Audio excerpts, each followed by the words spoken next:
Hello friends, welcome to cook with BB channel. இன்னைக்கு நம்ம ஒரு டேஸ்டியான இட்லி சாம்பார் தாங்க பார்க்க போறோம். இந்த சாம்பாரோட ஸ்பெஷாலிட்டி என்னன்னா, இதுல நான் 3 வகையான பருப்பு 5 வகையான காய் யூஸ் பண்ணியிருக்கேன்.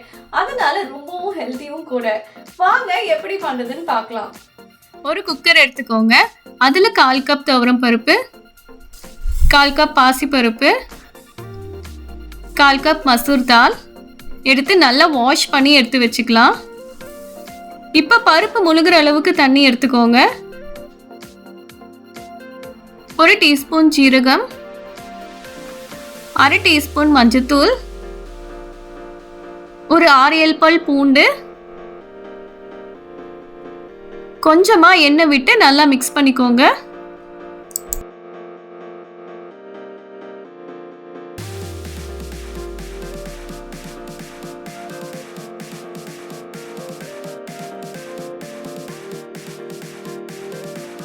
இப்போ குக்கர் லிட் போட்டு ஒரே ஒரு விசில் வந்த பின்னாடி நம்ம ஆஃப் பண்ணிடலாம்.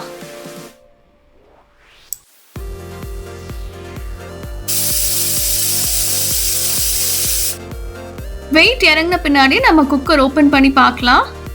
பாருங்க, பருப்பெல்லாம் சூப்பரா வெந்திருக்கு.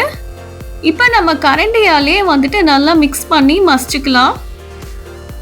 இந்த மாதிரி நல்லா மிக்ஸ் பண்ணி விட்டுக்கோங்க.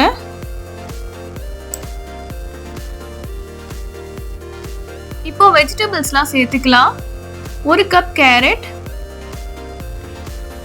1 கப் பீன்ஸ், 1 கப் உருளைக்கிழங்கு, 1 கப் முருங்கைக்காய், 1 மீடியம் சைஸ் வெங்காயம், 1 மீடியம் சைஸ் தக்காளி. இந்த மாதிரி சின்ன சின்னதாக நறுக்கி சேர்த்துக்கோங்க.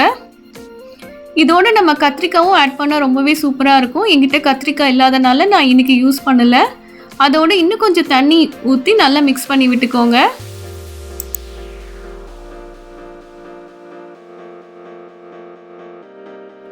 ஸ்லிட் பண்ண 1 பச்சை மிளகா, 1 ஸ்பூன் குழம்புத்தூள், தேவையான அளவு உப்பு போட்டு நல்லா மிக்ஸ் பண்ணிக்கோங்க.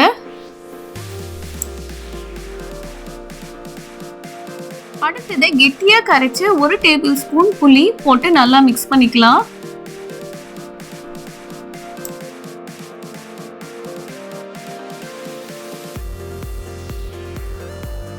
நல்லா மிக்ஸ் பண்ணதுக்கு அப்புறம் மறுபடியும் குக்கர் மூடி போட்டு ஒரு விசில் வந்த பின்னாடி நம்ம ஆஃப் பண்ணிடலாம்.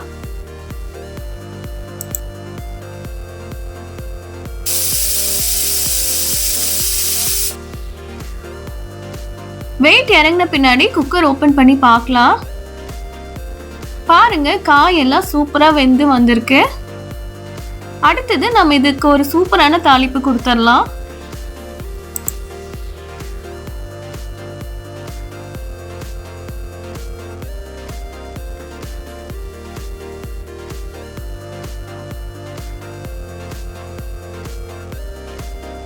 ஒரு கடாயில் 1 டேபிள் ஸ்பூன் அளவு எண்ணெய் எடுத்துக்கலாம். எண்ணெய் சூடானதும் 1/2 டீஸ்பூன் கடுகு, 1/2 டீஸ்பூன் சீரகம், 1/4 டீஸ்பூன் பெருங்காயத்தூள், 1 கொத்து கருவேப்பிலை, ஒரு 2 வரமிளகா கிள்ளி சேர்த்துக்கோங்க. நல்லா மிக்ஸ் பண்ண பின்னாடி அடுப்பை ஆஃப் பண்ணிடலாம்.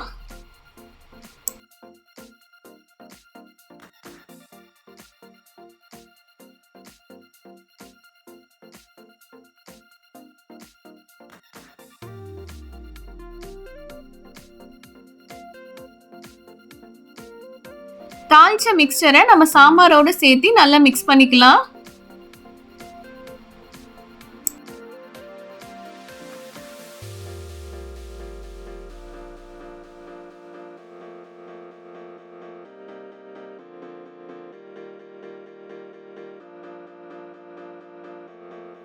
சிம்பிள் அண்ட் ஈஸியா இந்த சாம்பார் செஞ்சிடலாம். ரொம்பவே டேஸ்டாகவும் இருக்கும். கடைசியா கொத்தமல்லி இலை தூவி அடுப்பை ஆஃப் பண்ணிடலாம்.